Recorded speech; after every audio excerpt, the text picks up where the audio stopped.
Il est très difficile d'imaginer un monde en paix. Essayez. Visualisez un monde où les intérêts de chacun s'alignent au point de permettre à tous d'y trouver leur compte, au point de faire en sorte que les guerres disparaissent et surtout que chacun puisse vivre sa vie comme il l'entend. Lorsqu'on parle de paix, on a tous en tête une étendue vaste, si innocente et pure que la vue est à couper le souffle. Cette vision représente la tranquillité, l'axe premier de la paix, intérieure et surtout primordiale. Jusqu'ici tout va bien. La raison pour laquelle il est très difficile d'imaginer un monde en paix, c'est que ça ne peut pas s'arrêter là. Vous n'êtes pas seul. Dans cette étendue se trouvent des millions d'individus qui ont leurs propres croyances et intérêts. Dès lors, il y a des conflits. C'est inévitable et c'est cet aspect très précisément qui rend la paix presque utopique. Je dis presque car la croyance de cette paix existe et que parfois, cette quête inspire des hommes à accomplir de grandes choses.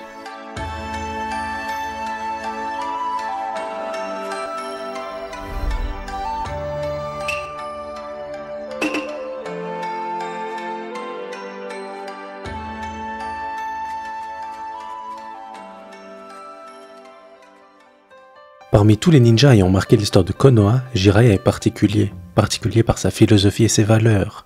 Jiraiya n'était ni le plus talentueux ni le plus malin, au contraire même. Naïf et faible, rien ne présageait un futur radieux.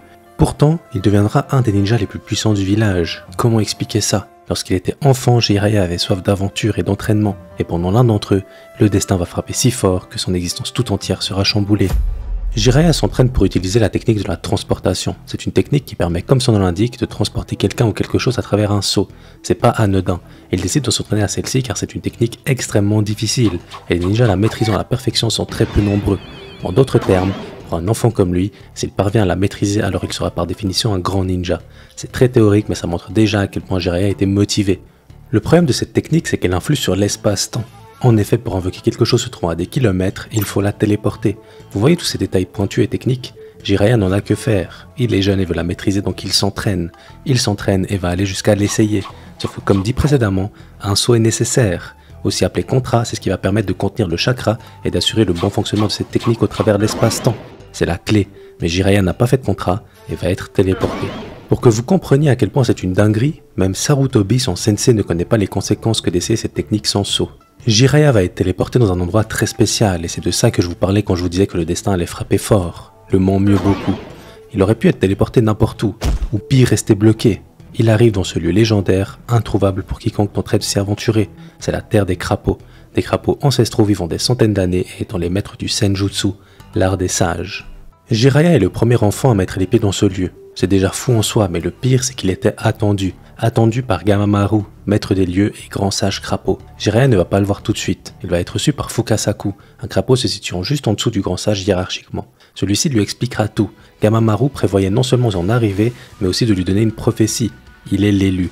Évidemment, Jiraiya est sceptique et ne comprend pas tout ce que ça implique, mais jusqu'ici sa seule motivation sont les femmes, et plus particulièrement Tsunade, une camarade. L'idée d'être l'élu et de recevoir un entraînement spécifique est parfait pour l'impressionner. À partir d'ici, Jiraiya jongle entre Konoha et le mont Myoboku. Il redouble d'efforts dans le seul but de s'améliorer. Ça peut paraître insignifiant, mais alterner entre les entraînements de ninja et du senjutsu, ça demande une détermination à toute épreuve. Il faut qu'on parle de l'art des sages pour que vous compreniez bien ce que ça implique. Le chakra naît de l'énergie physique fusionnant avec l'énergie spirituelle. Pour faire simple, l'alliance du corps et de l'esprit. C'est le chakra qui sera puisé pour utiliser des techniques ninja. Cet art s'appelle le ninjutsu. Jusqu'ici, facile. La force du senjutsu réside dans le fait de pouvoir puiser l'énergie extérieure à l'utilisateur, l'énergie naturelle présente partout. Lorsque l'énergie extérieure s'ajoute au chakra, ça permet d'atteindre des compétences exceptionnelles et d'entrer dans le mode ermite. Le mode ermite est incroyable, mais c'est un sommet que très peu atteignent, c'est presque la quête d'une vie. L'entraînement tourne autour de la méditation, le but étant d'être immobile et de ne faire qu'un avec la nature pour pouvoir sentir l'énergie environnante. Au mont Myoboku, il existe une fontaine d'huile sacrée permettant à une personne de sentir cette fameuse énergie naturelle et même de l'assimiler. Le problème, c'est que quiconque l'utilise sans être expérimenté se verra transformé en crapaud. Pour éviter ça, il faut la maîtriser et trouver l'équilibre parfait entre l'énergie physique, spirituelle et maintenant naturelle. Assimiler trop peu d'énergie naturelle ne permet pas d'entrer dans le mode ermite, là où laisser celle-ci prendre le dessus vous transforme en crapaud. C'est ça la grande difficulté de l'art des sages. Surtout que ça ne s'arrête pas là. L'énergie naturelle continuera de prendre le dessus même une fois que vous êtes devenu un crapaud. Ce que ça veut dire, c'est que petit à petit, vous ne ferez qu'un avec la nature au point d'en devenir un élément à part entière. Vous vous transformerez en pierre. Jiraiya va s'entraîner, encore et surtout, il va grandir. Quelques années passent et la maturité lui fait se demander quelque chose de très important. S'il est vraiment l'élu, comment est-ce possible que sa seule motivation soit d'impressionner une femme? Est-ce que c'est vraiment la seule raison qui le pousse à s'améliorer? Cette introspection n'est pas anodine, déjà parce qu'il comprend qu'il y a peut-être un autre élément qui le pousse à avancer, mais surtout parce que c'est lors de celle-ci que le grand sage Gamamaru va enfin appeler à le recevoir. Vous savez ce que ça veut dire. Ça veut dire lui donner sa prophétie. Jiraiya va enfin connaître tous les détails de ce que le destin a prévu pour lui. その弟子は将来忍びの世に大きな変革をもたらす忍びになる。夢ではそう見えた。世にそれまでにない安定をもたらすか破滅をもたらすか、そのどちらかの変革じゃ。 Ce qui est intéressant avec cette prophétie, c'est qu'il y a deux possibilités. Son disciple sera soit celui qui créera un chaos sans précédent, soit celui qui mettra en place une stabilité de paix jamais vue. Et ce n'est pas tout. Le jour viendra où Jiraiya devra faire un choix, et c'est cette décision qui tranchera entre chaos et paix. C'est incroyable. Incroyable car on pourrait se dire qu'une prophétie c'est trop facile, que tout est écrit et que donc ça n'a pas vraiment de sens. Sauf que Jiraiya a le choix, c'est lui qui va modeler cette prophétie. Après tout, la vie n'est qu'une succession de choix. Et ce que ça veut dire, c'est que tout n'est pas écrit à l'avance, puisque c'est Jiraiya qui prendra sa décision. Ici, le destin n'aura que la forme de la vie qu'il aura décidé de mener. C'est beau, et absolument tout reste à faire. Suite à cette prophétie, Jiraiya décide d'arrêter son entraînement au Mont Myoboku et de partir à l'aventure. Il veut comprendre les rouages de cette prévision et estime que pour ce faire, il doit parcourir le monde. Le problème, c'est que le monde rentre dans une période sombre, très sombre, et petit à petit, la paix entre les pays se fragilise. L'avantage de cette situation, c'est que ça crée des intérêts très divers. Certains chercheront la paix, pendant que d'autres chercheront à profiter de ce chaos. Et tout ça, Jiraiya va le côtoyer. Il va apprendre de ces gens et continue de chercher ce fameux disciple.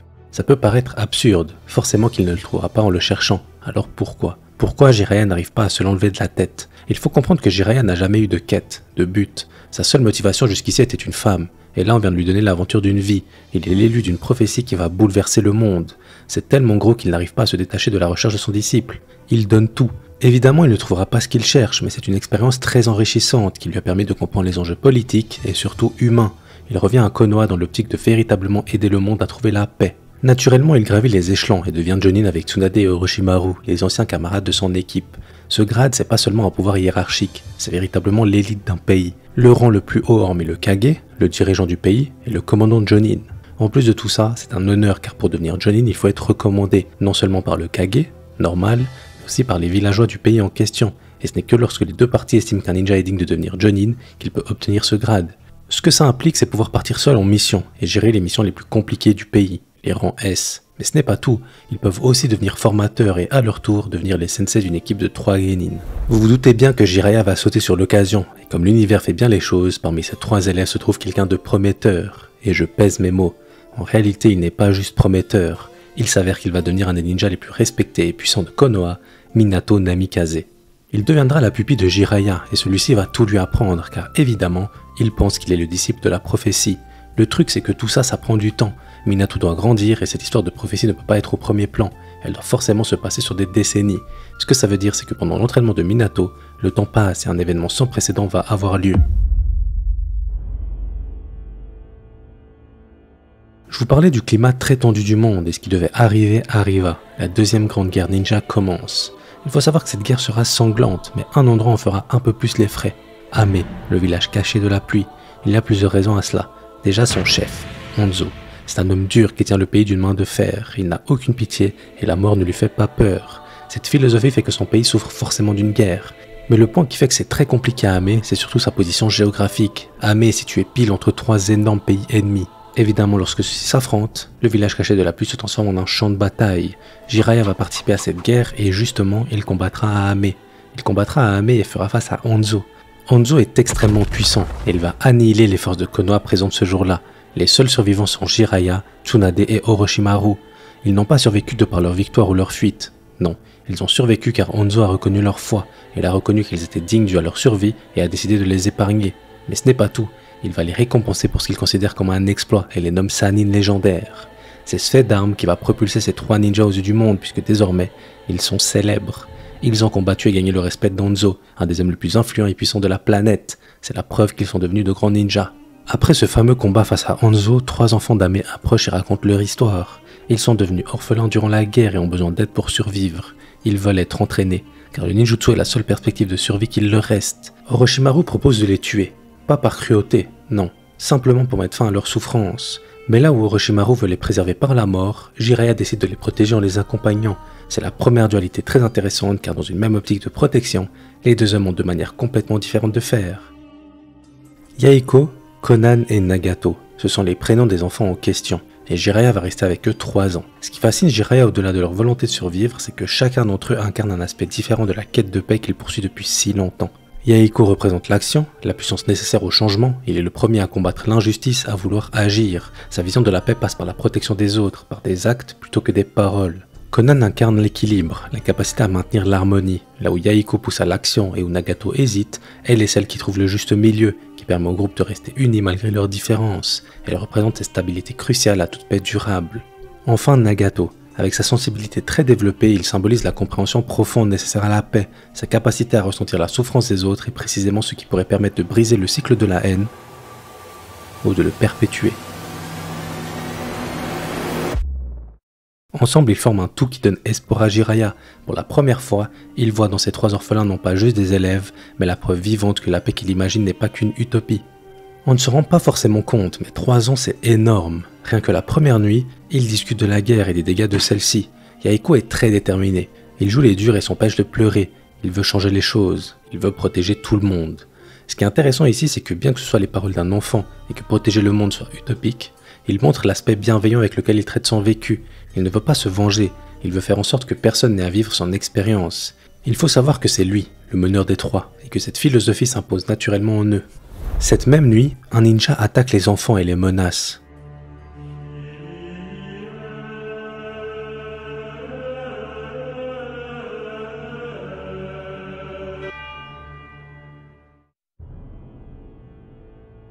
Jiraiya est à l'intérieur et n'arrive que trop tard. Nagato a tué le ninja. Le ninja c'était un Chunin du pays de la roche. Sa mort ne fait pas de sens. Comment Nagato aurait-il pu le tuer?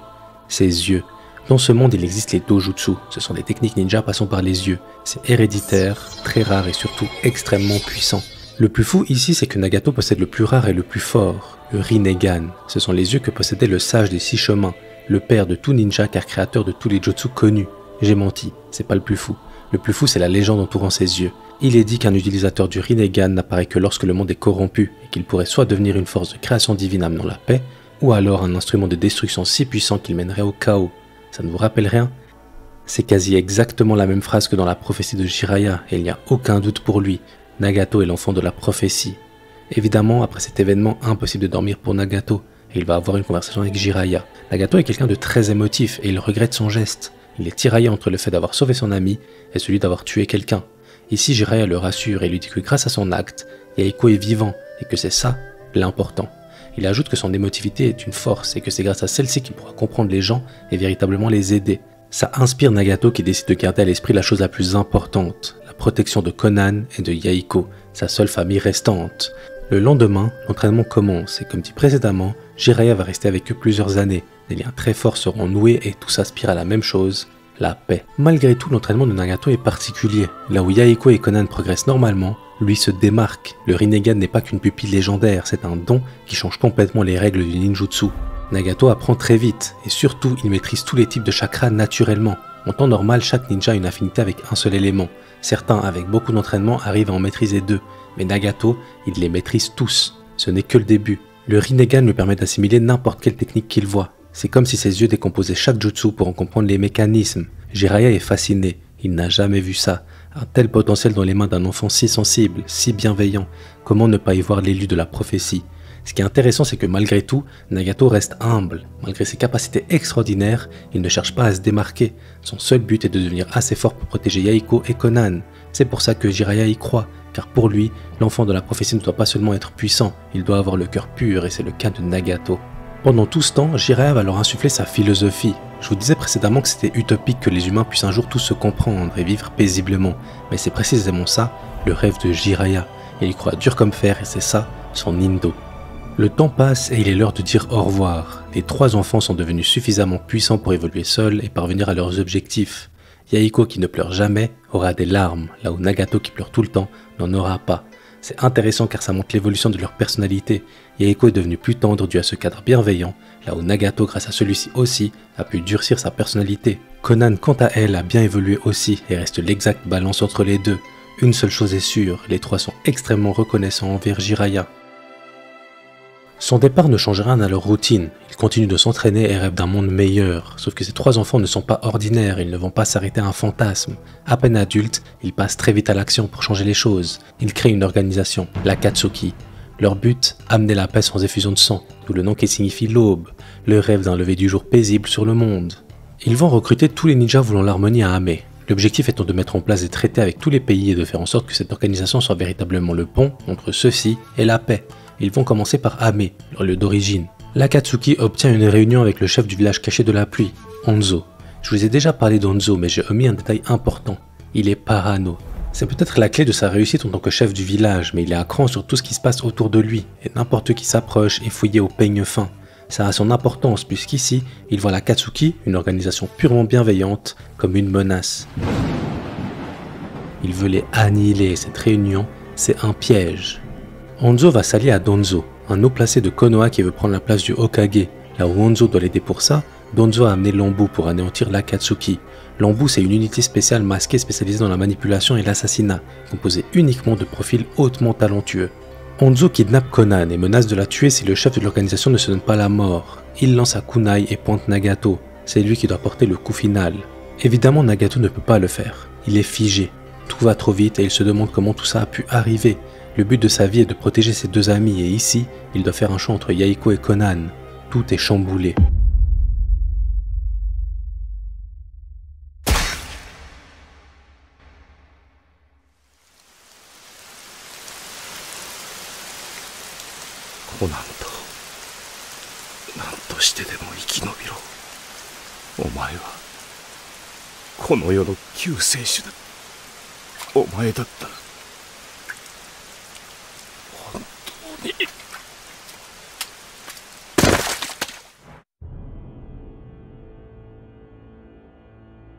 Avec cet acte, Yahiko fait le choix à sa place. Il permet à Nagato de ne pas avoir à choisir entre ses amis.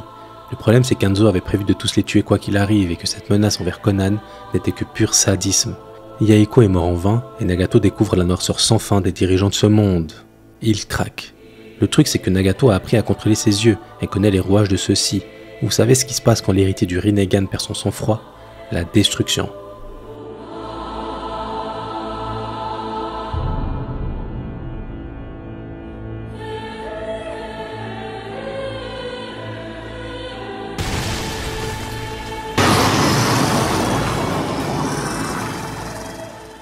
Il invoque la statue portant le nom de Gedomazo et se lie à elle avec des récepteurs de chakra, des bâtons permettant de transmettre le chakra et de le moduler. Pour faire simple, le Gedomazo est une entité extrêmement puissante permettant de tout sceller, absolument tout. C'est d'ailleurs l'utilisation qu'en fait Nagato.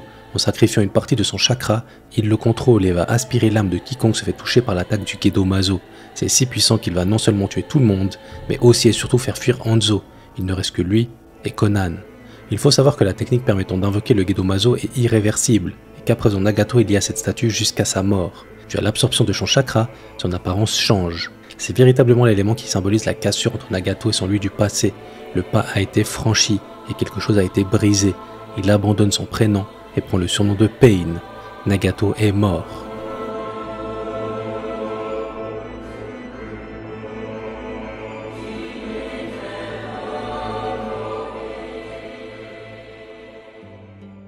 On pourrait imaginer que le surnom que prend Nagato est anodin et qu'il serait juste un clin d'œil à ce qu'il a vécu, mais en réalité c'est beaucoup plus profond que ça.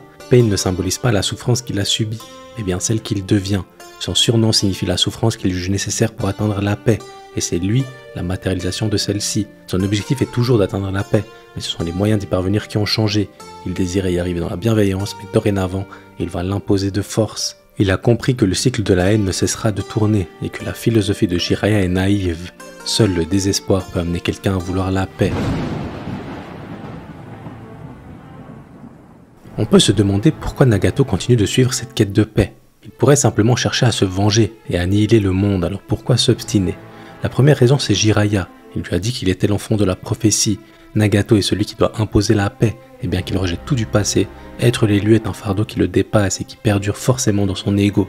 Cependant, ce n'est pas la seule raison. Nagato estime à présent que la paix ne peut être instaurée de manière bienveillante. En imposant la paix par la force, il obtiendra sa vengeance. Aucun pays n'acceptera de se soumettre. Nagato est donc voué à détruire et à faire subir ce qu'il a vécu. Nagato récupère 6 corps morts dont celui de Yaeko qui restera le visage de l'Akatsuki et les contrôle à distance avec l'aide de récepteurs de chakra.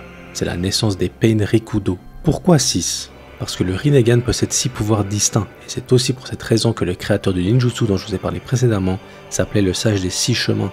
Voici la composition de Pain.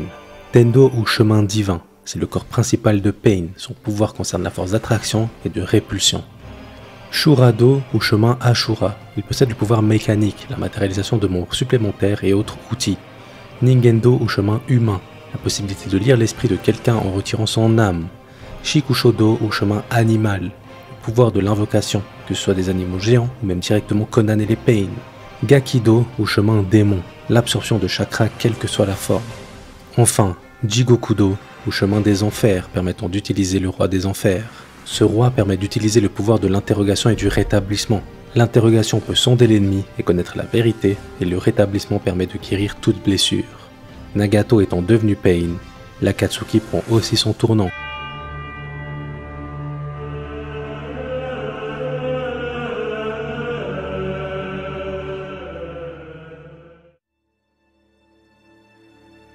L'organisation n'est plus composée de membres voulant la paix.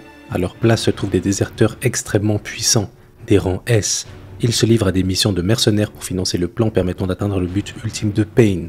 Le problème c'est que qui dit organisation criminelle dit manipulation, et certains tentent de s'immiscer discrètement dans l'objectif de Nagato. Le plan de l'Akatsuki est très simple, capturer les 9 démons à queue du monde et les sceller dans le Gedomazo. Oui, le Gedomazo peut véritablement tout sceller, mais ce qui est intéressant ici c'est que ça permet 2 choses. Supprimer la principale menace que possèdent les pays, et surtout la retourner contre eux. Posséder une arme si puissante que le monde n'a d'autre choix que d'en avoir peur. Il faut s'arrêter sur ça parce que je pense que vous ne vous rendez pas compte de la dinguerie. Nagato est passé d'un homme voulant amener la paix via des discussions à vouloir attraper et sceller ce qui s'apparente à la plus grande puissance mondiale, les démons à queue. Des êtres extrêmement puissants dont les autres sont parfois très expérimentés. Ce que ça veut dire c'est que sa confiance en lui est folle, littéralement. Il dirige une organisation criminelle composée de monstres et court après des créatures indécentes. C'est fou, mais le pire c'est qu'il gère ça d'une main de maître. Il est persuadé d'être l'élu de la prophétie et tout se passe pour le mieux. Les années passent. Nagato se vengera de Hanzo et deviendra le chef de Ame. Ce qui est beau, c'est qu'il le fera avec Pain, et donc le corps de Yaeko qui confronte directement son assassin. Évidemment, en parallèle de sa prise de pouvoir, l'Akatsuki continue à sévir et commence à sceller plusieurs démons à queue. Tout se passe pour le mieux, mais petit à petit l'organisation se fait connaître et des rumeurs se transmettent. Jusqu'au jour où la rumeur se transforme en information. Il faut savoir qu'un homme est passé brièvement dans les rangs de l'Akatsuki. Orochimaru. Il a trahi Konoha par le passé et une certaine personne n'a pas pu avaler ça, récoltant des informations sur ce qu'il fait depuis. Cette personne c'est Jiraiya, son ancien camarade. Cette traque fait qu'il a des connexions avec le milieu malveillant et Jiraiya va recevoir une information primordiale sur l'Akatsuki. Le chef de cette organisation se trouverait à Ame, et pour en avoir le cœur net, il décide d'y aller. Il en parle à Tsunade, son ancienne camarade, parce que c'est une personne de confiance, mais surtout parce que c'est elle, l'Hokage du village de Konoha. Tsunade a peur pour lui. On parle d'un homme dirigeant une organisation criminelle de rang S. C'est forcément un monstre, mais Jiraiya est serein. La raison pour laquelle il est serein va vous surprendre. Sa prophétie n'ayant pas encore eu lieu, il ne peut pas mourir. La vraie question c'est pourquoi pense-t-il que sa prophétie n'a pas encore eu lieu? Il a pourtant eu des élèves et c'est là que ça devient très intéressant. Le premier élève qu'il a considéré comme celui pouvant être l'élu c'est Minato. Être extraordinaire en tant qu'homme et en tant que ninja, mais celui-ci s'est éteint. L'autre c'est Nagato, mais pareil, Jiraiya a reçu une lettre des années auparavant marquant que lui, Conan et Yaeko sont morts. Je sais ce que vous vous dites, Nagato n'est pas mort, alors pourquoi? Nous ne saurons jamais qui a écrit cette lettre, mais nous savons 2 choses. La première, c'est que quasi personne n'avait connaissance de la relation entre Jiraiya et ses 3 disciples d'Ame. Et la deuxième, Nagato aime Jiraiya. Il y a fort à parier que cette lettre a été émise par Nagato lui-même pour véritablement se séparer complètement du passé et pouvoir devenir Pain en toute sérénité. Pour Jiraiya, c'est très clair. Tous les élèves qui étaient à la hauteur d'être le disciple de la prophétie sont morts. N'ayant pas encore honoré son destin, aucune chance qu'il meure. Nostalgique non seulement d'Ame mais aussi de l'aventure, il part.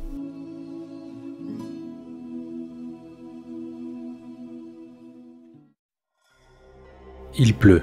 C'est le village caché de la pluie après tout, mais celle-ci cache quelque chose. Jiraiya essaye de rentrer incognito, mais le problème c'est que Nagato contrôle la pluie. Il forme des nuages à l'aide de son chakra, permettant aux gouttes qui tombent d'être connectées à ses sens. Il ne peut pas reconnaître directement l'intrus, mais il peut savoir directement qu'un être touché par cette pluie n'a pas l'habitude d'être ici, puisque ce sera la première fois qu'il le sentira. Jiraiya vient à peine d'arriver, et pourtant, Il est déjà repéré. Pain ne le sait pas encore, mais il envoie Conan affronter son ancien maître. Jiraiya est surpris de la voir car, comme dit précédemment, il la pensait morte depuis des années. Il ne comprend pas son attitude, mais ce qu'il comprend très vite, c'est que Pain est donc forcément lié à Yahiko ou à Nagato. Conan attaque, mais elle ne fait pas le poids. Pain doit intervenir. Jiraiya fait face à Pain. Il percute dû à ses yeux. C'est forcément Nagato. Ce qui est intéressant ici, c'est que Jiraiya croit que l'homme lui faisant face est son ancien disciple. Il est à côté de la plaque, tout en parlant véritablement à celui-ci. Il va prendre le dessus sur ce Pain et lui poser une question. Qu'est-il arrivé à Yahiko? Nagato pouvait l'ignorer, il pouvait même mentir, mais non, il lui dit toute la vérité. La guerre a eu raison de Yahiko, et dû à cet événement, Nagato a grandi au point de se prendre pour un dieu là où malheureusement de ce qu'il constate, Jiraiya n'est toujours qu'un simple humain. Ça peut paraître fou, mais il faut comprendre que ça fait beaucoup de sens qu'il se prenne pour un être divin, et ce pour 3 raisons. Premièrement, il possède le Rinnegan, des yeux très spéciaux et très puissants. Deuxièmement, dans son esprit, vu que les humains n'ont jamais réussi à arrêter le cycle de la haine, seul un dieu pourrait le faire. Et troisièmement, il est l'élu de la prophétie. La souffrance qu'il inflige n'est plus de la cruauté, c'est un enseignement divin. Nagato estime que seul un dieu peut faire comprendre aux hommes la valeur de la paix. Cette compréhension ne peut passer que par la douleur, une douleur si forte, si dévastatrice que l'humanité n'aura d'autre choix que de se repentir. Le plus fascinant dans tout ça, c'est que cette vision divine n'est pas née de sa puissance naturelle, elle est née de l'échec de l'humanité. Yahiko voulait changer le monde par la discussion, et il est mort. Pour Pain, il ne reste plus qu'une solution, le jugement divin. En réalité, Jiraiya n'avait pas pris le dessus, et Pain va lui montrer à quel point il est puissant. Il ne fait face qu'à un seul des Pain et ne se doute pas qu'il y en a plusieurs, mais ici Jiraiya doit déjà faire un choix. Rester, et donc soit mourir, soit tuer son ancien élève, ou fuir avec les informations qu'il possède. Il doit faire ce choix car Nagato est en vie. Jiraiya croyait que la prophétie ne pouvait pas avoir lieu et que sa mort était donc impossible. Mais le fait qu'un de ses anciens élèves soit vivant, ça change absolument tout. Il se demande si c'est ça, le choix de la prophétie.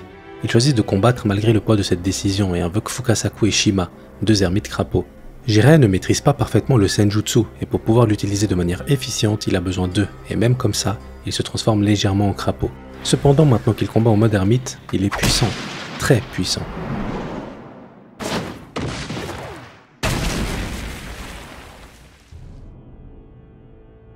Ils sont à présent 3 face à lui.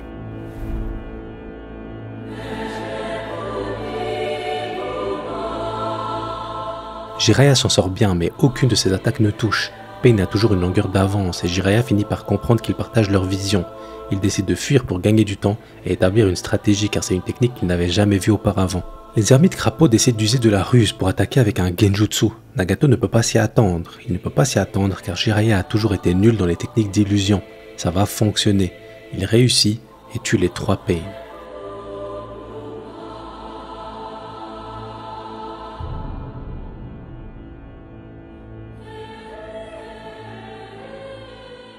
Mais là où la mission aurait dû être une réussite, lorsqu'il se dirige vers la sortie,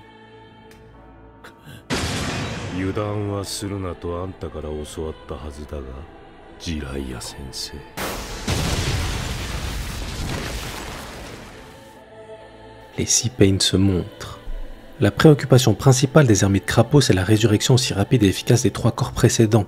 Ils ne peuvent pas réaliser qu'en réalité, ces corps étaient déjà morts, mais Jiraiya, lui, ne voit qu'une seule chose, Yahiko. Le combat se poursuit, et évidemment Jiraiya ne fait pas le poids. Il sait à présent qu'il ne peut plus gagner, et le voici devant un autre choix primordial. Essayer de fuir tout de suite pour peut-être survivre, ou donner sa vie pour découvrir le plus de détails possible sur Pain. Rester, et finalement, il parlait bien à Nagato, mais c'est trop tard.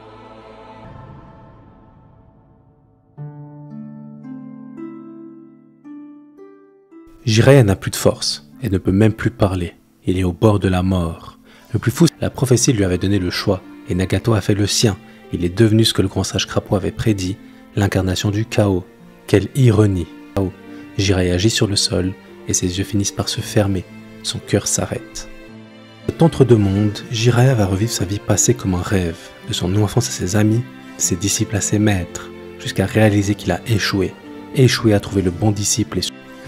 Ce livre, le conte d'un ninja courageux, est particulier pour plusieurs raisons. Déjà, il a été écrit lors de son passage à Ame. C'était son premier roman et il s'inspire de son expérience là-bas. En tant que premier livre, il ne va pas bien se vendre, mais pourtant, ce livre est plus qu'important. Il est là. Ce souvenir rappelle à Jiraiya qu'il possède bel et bien un autre disciple, un disciple qu'il a lui-même indirectement nommé. C'est vrai qu'il n'est pas le plus prometteur ou le plus fort, mais il est celui avec la volonté la plus forte.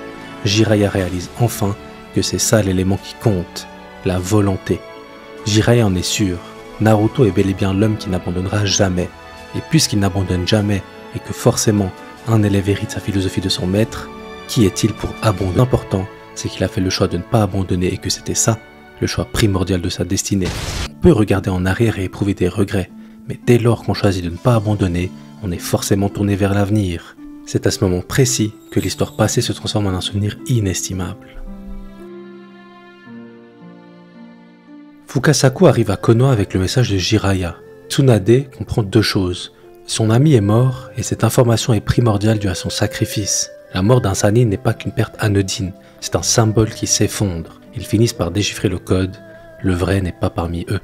Pain se prépare, il ne reste que 2 démons AQ à capturer, les 2 plus puissants. Il sait que Konoha est plus fort et plus uni que les autres villages, c'est d'ailleurs pour ça qu'il a choisi de l'attaquer personnellement. Mais ce n'est pas tout, Kyuubi, le bijou présent à Konoha, est le plus puissant des 9. La pluie tombe sur Ame, et c'est la dernière fois que Pain la ressent. Cette pluie qui lui permet de tout voir, de tout contrôler, il va devoir la quitter. Mais ça n'a plus d'importance. Aujourd'hui, ce n'est pas le chef d'un village qui part en guerre, c'est un dieu qui descend sur terre pour punir les hommes. L'heure du jugement divin est proche. Pain attaque Konoha et cherche Kyuubi.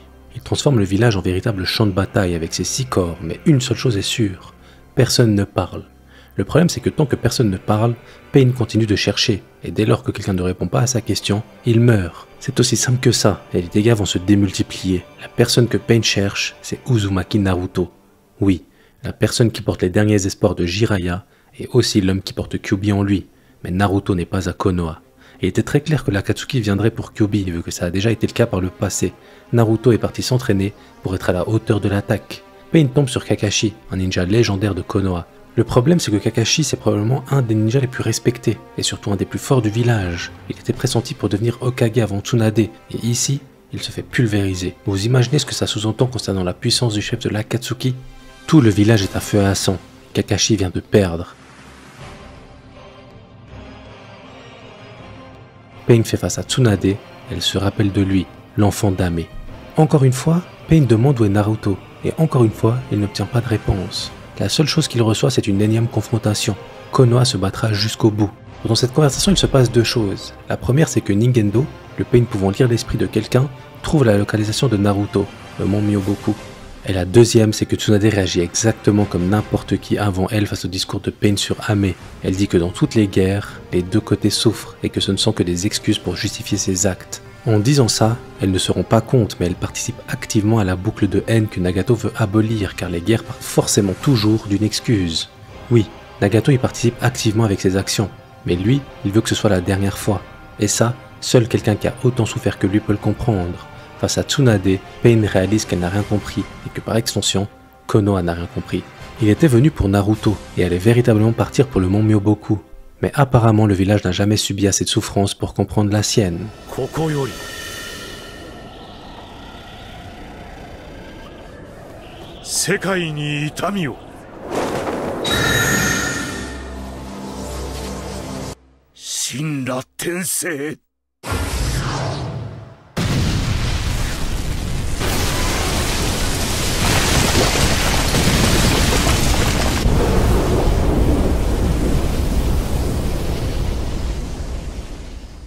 Le village a été rasé et il ne reste qu'un cratère gigantesque. Au milieu de celui-ci se dresse une esquisse. Naruto est finalement arrivé. Tsunade fait face au 6 Pain et veut combattre jusqu'au bout étant la Hokage, mais elle est exténuée due à la protection du plus de monde possible. Pain l'attaque.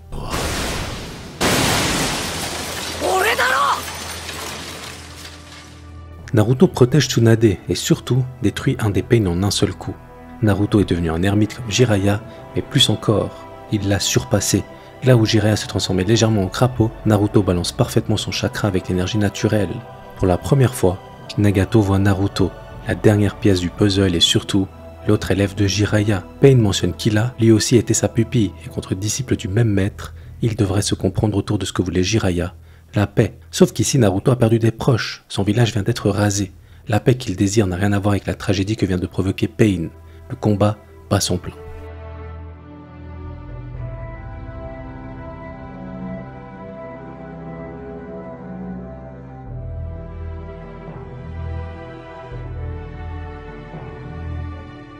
Naruto se défend très bien, mais les 6 Pain sont extrêmement puissants. Ce qui devait arriver, arriva.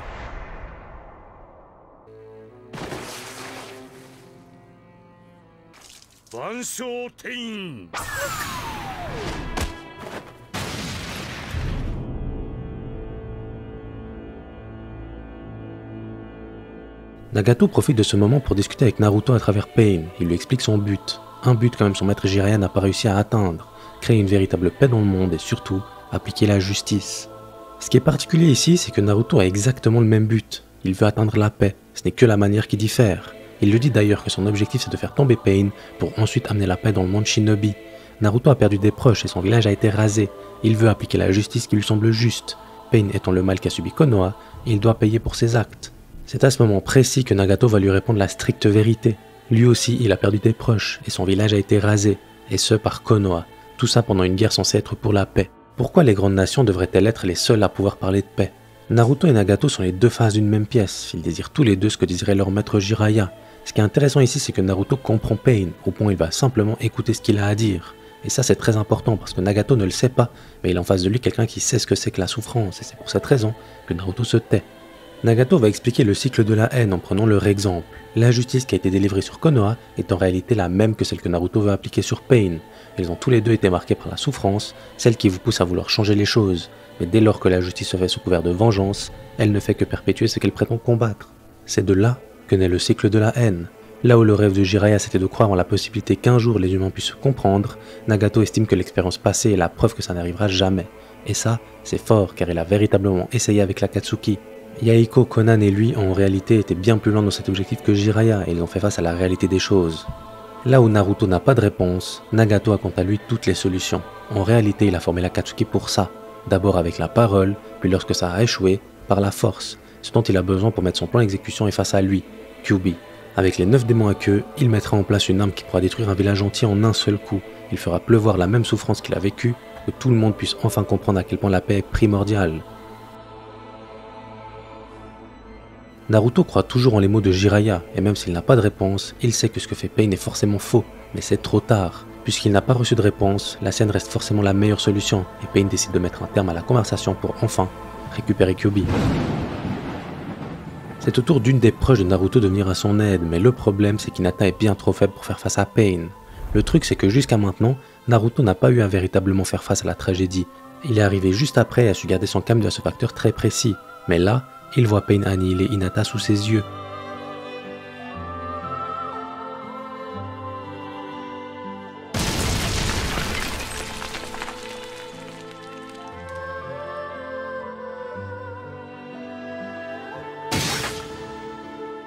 Comme une ironie du sort due à sa perte de contrôle, Pain voulait Kyuubi, il l'aura.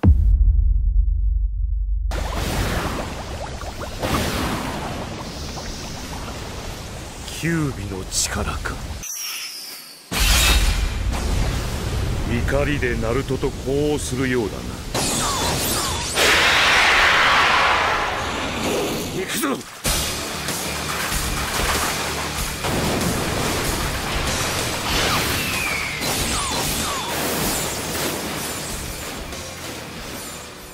L'attaque de Kyuubi pulvérise la totalité des Pain et il ne reste que Tendo, le corps de Yahiko. Celui-ci arrive à prendre le dessus et finit par bloquer Kyuubi. Il faut savoir que Naruto possède en lui un sceau qui bloque le démon à queue. Face à Pain, c'est toujours Naruto, mais Kyuubi envoie un maximum de chakra pour prendre le contrôle et forcer Naruto à briser le sceau. Kyuubi n'a jamais été aussi proche d'être complètement libéré.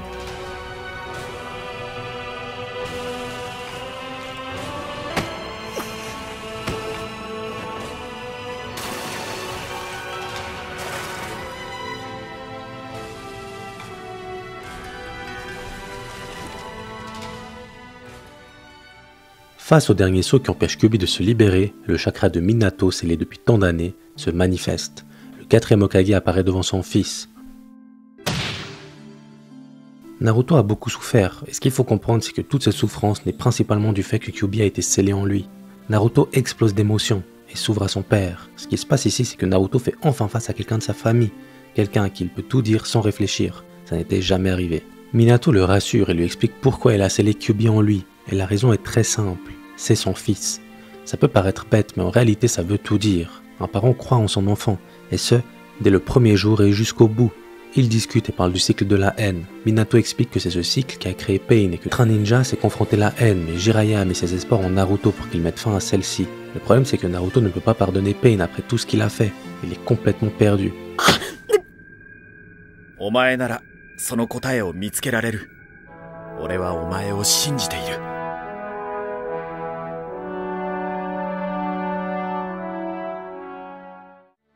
Le plus beau c'est que Minato aussi était l'élève de Jiraiya et que tout part de là.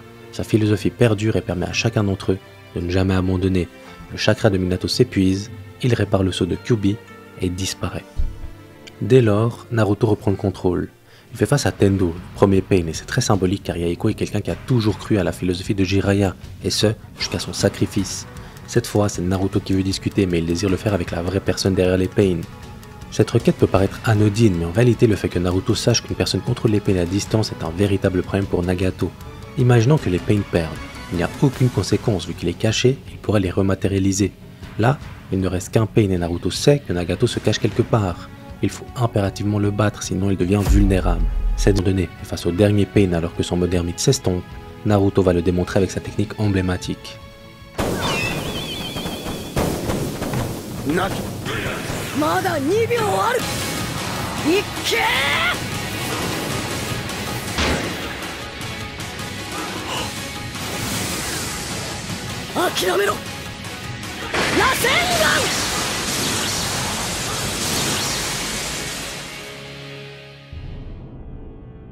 Naruto finit par trouver Nagato. Les deux élèves de Jiraiya se font face. Nagato n'a jamais été aussi vulnérable, donc il l'attaque directement. Il le touche, mais là où Nagato croit qu'il l'a touché dû à la courte distance, Naruto montre au travers du chakra du Kyuubi qu'il l'a pris de plein fouet car il le voulait. Ce que ça veut dire c'est que Naruto vient véritablement pour discuter avec Nagato, mais cette attaque l'enrage. Il allait contre-attaquer mais pense à Jiraiya. Comment un élève comme lui de son sensei a pu sombrer de cette manière? Naruto se calme. Il croit aux mots de Jiraiya qui disent qu'un jour les hommes pourront se comprendre et il décide de répondre à la fameuse question de Nagato, mais avant, il veut quelque chose, entendre son histoire. Nagato accepte et cette petite interaction signifie beaucoup de choses. Déjà, je ne sais pas si vous l'avez remarqué, mais très souvent, Nagato discute avec ses ennemis et pose souvent cette question, comme s'il espérait que quelqu'un lui donne une meilleure réponse que la sienne. Plus encore, il dit toujours la vérité. Le fait qu'il accepte de raconter son histoire est une preuve de plus que la flamme que Jiraiya a insufflée en lui n'est peut-être pas morte. Mais ce n'est pas tout. Cette interaction montre que tout arrive pour une raison et que quel que soit l'individu, ses choix sont dus à ses expériences passées. Pour comprendre quelqu'un, il faut écouter son histoire dans son entièreté. Nagato raconte son histoire et ses deux grandes souffrances, la perte de ses parents pendant la guerre à Ame et la mort de Yahiko. Il donne tous les détails de comment ces événements ont modelé l'homme qu'il est aujourd'hui, et Naruto comprend. Il comprend tellement qu'il accepte sa vision de la paix, mais malgré tout, il ne peut pas le pardonner. La vengeance naît de la haine, un sentiment puissant qui dans ce cas très précis est justifié. C'est normal que Nagato ressente de la haine après ce qu'il a vécu, et c'est ça que Naruto comprend et accepte car il est en train de vivre exactement la même chose. Sauf que Naruto fait le choix de ne pas assouvir sa vengeance, il fait le choix de suivre la volonté de Jiraiya et ses espoirs. C'est ça, sa réponse à la question de Nagato. Quand je vous parlais de la paix au début de la vidéo, c'était pour introduire à quel point trouver une réponse à la question de la paix dans le monde est impossible. En réalité, personne ne peut répondre car c'est un concept qui n'a pas encore existé. Ce n'est qu'en mettant un pas devant l'autre qu'on pourra peut-être un jour connaître cette paix. Et c'est ça, la clé dans ce que répond Naruto. Que ce soit Jiraiya, Nagato ou même Naruto, tous cherchaient une réponse, mais en réalité, elle est anecdotique. Le tout c'est de continuer à y croire et de perpétuer une volonté de paix. C'est ça, la seule manière d'y parvenir. Évidemment, cette réponse ne satisfait pas Nagato. Il doit simplement attendre que Naruto fasse de ce monde un endroit paisible comme par magie. C'est impossible car pour lui, le monde est maudit. Nara, なら俺がその呪いを解いてやる。平和ってのがあるなら俺がそれを掴み取ってやる。俺は諦めねえ。Cette phrase est très spéciale. Elle n'est pas seulement spéciale car elle provient du livre qu'avait écrit Jiraiya. Elle est spéciale car elle avait été prononcée par Nagato. いつか俺がこの呪いを解いてみせます。平和ってのがあるなら俺が掴み取ってみせます。Ce que ça veut dire, c'est que le livre qu'a écrit Jiraiya est inspiré par Nagato, mais ce n'est pas tout. Ce que ça veut surtout dire, c'est que Nagato savait déjà, étant enfant, que le monde était maudit. Pourtant, il désirait être celui qui briserait cette malédiction. La vengeance a changé sa perspective, mais le livre de Jiraiya au travers de Naruto le ramène à ses racines bienveillantes. Au final, Naruto et Nagato sont exactement la même personne, sauf que l'un a succombé à sa souffrance. Forcément, Nagato est touché. Je dirais même qu'il a envie d'y croire, tant Naruto est véritablement le pont entre lui et son passé. Mais il reste une problématique majeure. お前はどうして自分が変わらないと言い切れる？これからどれほどの痛みがお前を襲うことになっても変わらないと、そう言い切れるのか？自分自身を。En se remémorant le passé, il réalise que Naruto a raison car cette vision, il l'a eue. Mais cette vision a été piétinée par la vie, par une souffrance extrême. Comment peut-il être sûr que Naruto puisse continuer à appliquer cette vision peu importe la souffrance qu'il connaîtra dans le futur? Ce que Nagato ne sait pas, c'est qu'en réalité Naruto a lui aussi fait face à de la souffrance par le passé.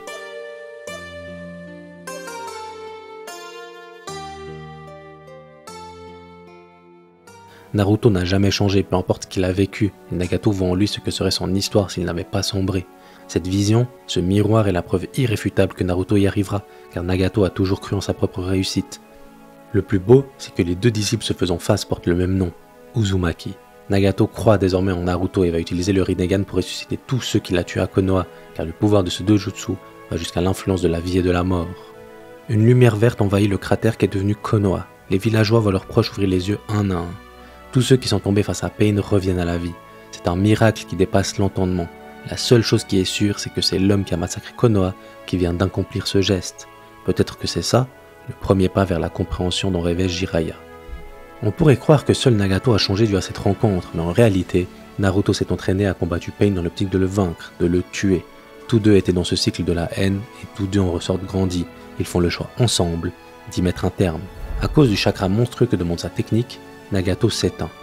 La prophétie du grand sage crapaud prend enfin tout son sens. Ce n'était pas juste une prédiction sur le chaos ou la paix, c'était une mise à l'épreuve de la volonté de Jiraiya et de ses disciples. Nagato avait choisi le chaos, persuadé que la souffrance était le seul professeur que l'humanité comprenait. Naruto, lui, choisit de croire en la vision de son maître jusqu'au bout. La prophétie n'était pas écrite à l'avance, elle s'est construite à travers leurs choix et surtout leur capacité à ne jamais abandonner. «